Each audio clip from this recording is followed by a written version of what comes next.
Eh, sinikreto po sa akin ng doktor, pero sa papa ko lang po sinabi na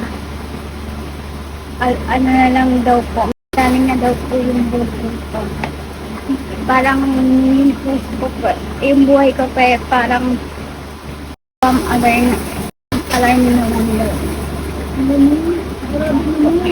Nabasa ko lang po kasi sinikreto po ng papa ko din sa akin. Nabasa ko lang po sa ng papa ko, sa mama ko. Wala naman akong magagawa. Kung yun ang nangyayari, wala akong magagawa. Hanggang doon na lang talaga yung buhay ng anak ko. Siyempre, kung pinagkaloob naman ng Diyos, hindi sige. Wala naman. Ayan, good morning, Trisha. Ayan si Trisha po.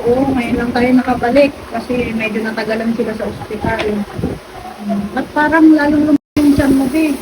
Oo ka, be. Purong comfort po. Puro tubig, yung mula ng tiyan mo. Parang lalong lumaki.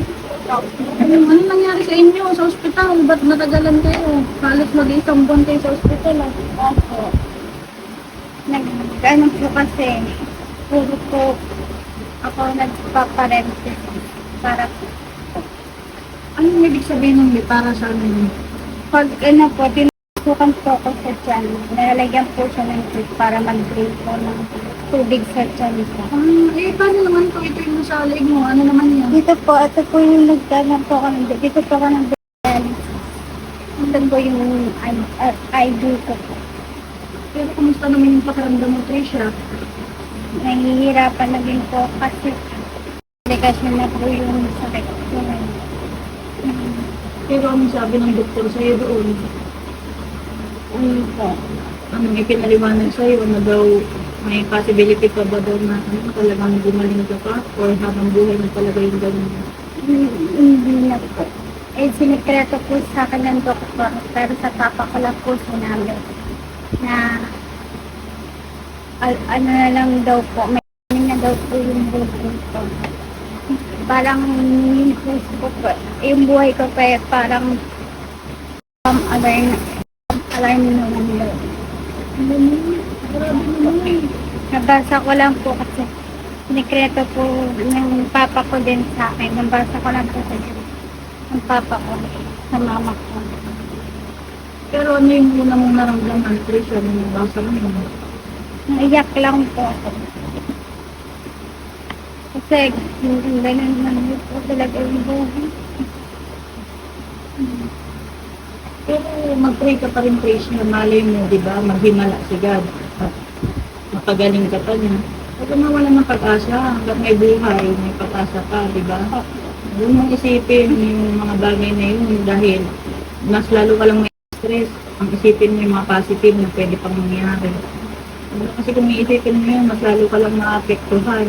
Mas lalo kang manghihina. Basta ang payo ko lang sa'yo, hanggat nandyan ka pa, ang anak mo, mahalin mo at pahaan mo, paramdam mo sa kanya kung gaano mo siya kamahal. At alam ko naman na yung pamilya mo at yung mga magulang mo, pinaparamdam din sa'yo yung pagmamahal na, na para sa'yo, di ba? Kamusta kayo, te? Ano, yun nga, sabi ng doktor sa papa niya na para siyang isang time na bigla na lang sa yun na raw yung buhay na meron siya ngayon.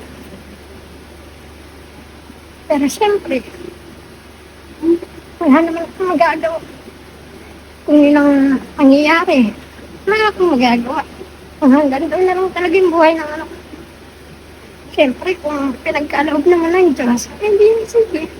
Bilang magulang, napakahirap para sa atin natanggapin yung ganung pangyayari, di ba? Yung ganun na Siyempre, sinabi ng doktor. Pero huwag tayo mawala ng pag-asa.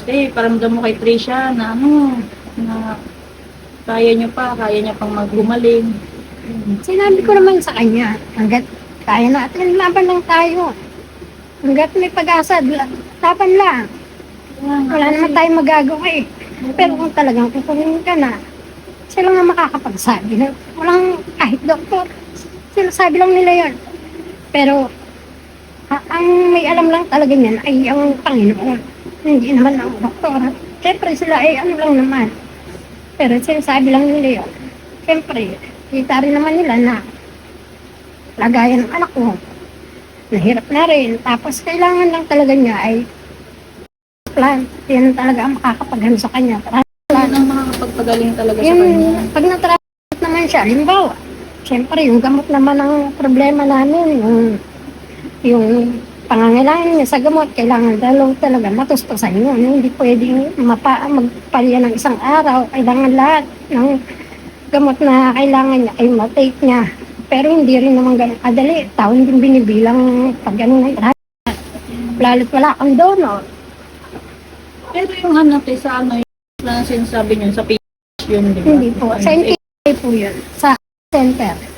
Pero malaking halaga yung kakailanganin. Malaki din po. Mag-ipon ka rin, mag-ano ka ng JL. Nung pag may donor, ang sabi sa amin, pag may donor, 200,000 cash ang kailangan namin. Siyempre, hindi pa yung basta-basta. Lagyan lang, cash lang yun ang pagkadaya. May donor na at kung kailan mo aanin yung donor, siyempre, ikapin din yung donor kung okay ba yung niya, malusog din ba, hindi basta-basta din. Kahit may donor ka, matagal din ang process. Ang process ng Plan check pa yan, hindi yan basta-basta para mag-donate yung iba kasi kailangan nakakasigurado rin sila na safe yung ililipat sa iyo. Opo. Pero yung niya ate, dialysis niya, yan, lifetime na talaga yung pag- Lifetime na yan hanggat hindi po siya ma-apply. Lifetime yan, hindi yan mawawala. Tapos ngayon, yun nga, yung sa tiyan niya. Na siya rin parenthesis, i-drain yung nasa tiyan niya, yung tubig. Tapos isang bag yung malaking bag din naman ang natatanggal. Bakit parang hindi naman lumiit, parang mas lumaki pa? Nung nasa ospital yan, mas lumiit na yan. Kasi noon, parang yung nasa Lumaki siya, talaga, parang buntis siya. Yung halos 9 months, yun ang niya, nakailang parenthesis siya na ilang bagang natanggal sa kanya. Pero mga ilang araw lang, lumalaki na naman. Kasi may, na rin siya sa may problema na din siya sa meron siyang gamot na iniinom na 170, 80, yan. Isang gamot lang yun. Kailangan matustusan yung gamot na yun para sa Nananawagan po ako ng hindi po ako ng tulong para sa pag-dialysis, sa pambili ko ng gamot, sa pambili ng pagkain, pati na rin po sa pagkakan po natin po magkano lang. Malaking bagay na rin po yan. Sana po matulungan po kami. Ito hirap na po kami. Hindi ko na po alam po anong gagawin ko. Nalalaman ko po. Wait, parang gusto ko ka ng punta po. Ay, kasi parang ginapon ko talaga.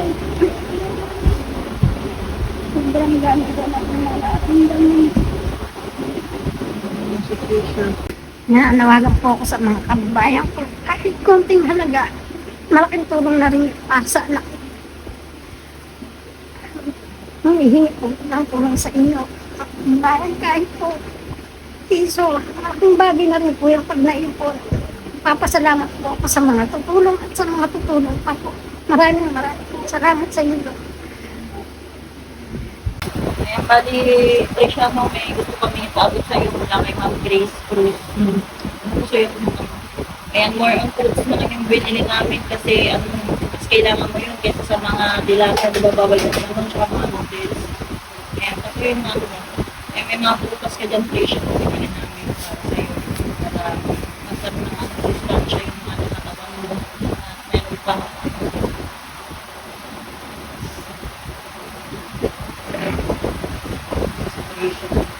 Isang tray na egg.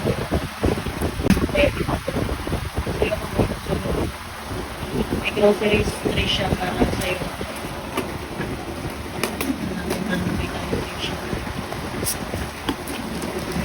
Ito mga pangulang mo lang kayo. Pagkasuwi mo na ako yung mga kasi may yan, may manok, tapos mga pangulam-ulam na yun siya. Tapos groceries.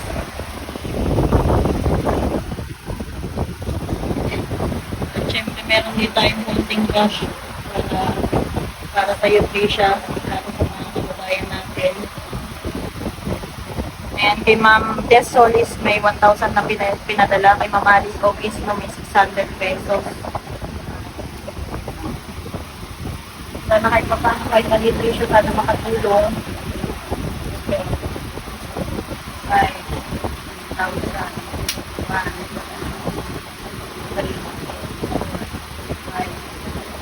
1,600 mga kababayan natin. At syempre, hindi lang yan, may goodness din ako sa'yo. Ayan, si Ma'am Edna Grace Cruz, yung nagpaabot niya. Ayan, mula October daw, first na October, bibigyan ka niya ng dialysis mo. Para matulungan ka niya kahit paano. Hindi panghabang buhay, pero hanggang sa abot ng kanya makakaya, tutulungan ka niya ng dialysis mo. Tuwing ano ka ba nag-dialysis? Linggo-linggo? Every week ka? 3 times a week. At babangitin ko kay ma'am, no? Para kahit paano makabawas sa mga isipin at mga gastusin yun. At malaking tulong yun, Trisha, para sa inyo dahil magbibigay siya ng pang every week mo na pang dialysis. Na, sana huwag kang mawala ng pag-asa, Trisha. Lumaban ka hanggat kaya mo para sa anak mo, para sa mga magulang mo. Kasi sila, kahit nahihirapan sila, ginagawa nila lahat. Lumalaban sila para sa'yo. Lakasan mo yung loob mo, babe. Hindi porket may yung buhay mo, katapusan na ng lahat, di ba? Andyan si God, malay mo maghimala si God. Kung tulad yan, yung tulong na ibinibigay ni Ma'am Grace ay malaking ano sa atin. Kumbaga, para sa inyo ay malaking ginhawa. Di ba? Kaya sana, pahalagahan mo at yun nga, ipangako mo sa amin na lalaban ka hanggang sa abot na makakaya mo, Trisha, ha? Magpipray lagi. Pasalamat lagi kay God sa lahat ng biyaya na natatanggap mo. Yan natin, no? Sana po ate makatulong kahit pa paano yung mga pagod namin at yung tulong ni Ma'am Edna. Pasalamatan niyo po siya ate. Si Ma'am Grace po. Ma'am Grace. Maraming salamat, Ma'am Grace. Sino ko man. Maraming salamat sa tulong nagbigay niyo sa anak ko. Malaking bagay na po niyo. Maraming salamat. Sana pagpalain ka pa po ng Panginoon. Para kahit pa paano hindi kayo mag-isip, di ba? Marami ka pa pong matulungan. Maraming pong salamat sa iyo din sa Trans TV. Marami rin pong salamat Salamat din po ate. sa lahat. Sa inyo na maraming salamat. At huwag kang mag-alala, Trisha, no? Gagawa kami ng paraan para makakuha kami ng ng wheelchair. Di ba kailangan mo ng wheelchair para hindi ka na naghihirapan maglakad, no? Kaya magagawa ko ng paraan para ka namin nabigyan ka nun, ha? Basta mag-iingat ka lagi at mag-pray kay God, no? Yan po, mga kababayan, update kay Trisha. Sana i-share natin yung video natin, mga kababayan, no? Para may makatulong pa kay Trisha ng masigit dahil talagang kailangan niya tayo at kailangan niya ng tulong natin. Mulit maraming salamat po, God bless po. Ayan, Trisha, may nakalimutan pala ako ibigay sa iyo, ito, mula to kay Ma'am Grace. Kaya mo bang hawakan? Isa, dalawa, tatlo, 4 na gatas, Trisha, para sa iyo. Ha, sana makatulong yan sa pagpapalakas mo, no? At kay Ma'am Grace, maraming salamat po and more blessings po sa inyo. And God bless po sa inyo.